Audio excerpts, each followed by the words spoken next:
Hi, my question is, what's the toughest decision you had to make in space on the mission? These are good questions from the very good. children. Toughest decision, and now I think it's my turn to answer.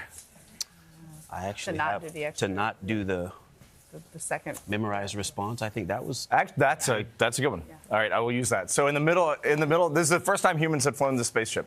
So we were testing out everything. I mean, we were really testing out everything. And one of the things that we didn't know we were testing out was our caution and warning system. So in the middle of the night, we had a warning come on that was a very dramatic and important warning, which kind of gave us indications that fuel was leaking out of our spacecraft. It was called a run box warning, and we have procedures that we must execute, and we must execute them right now.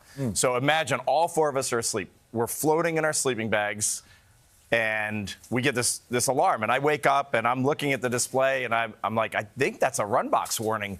And all of a sudden, that got everyone's attention immediately. Wow. And Jeremy was asleep in front of the control system, and he woke up, came underneath the controls to my left, and he's like, we need to be executing the boldface emergency response right now. So he started to configure the propellant system for shutting down the fuel system so we could preserve the fuel that we had in the spacecraft.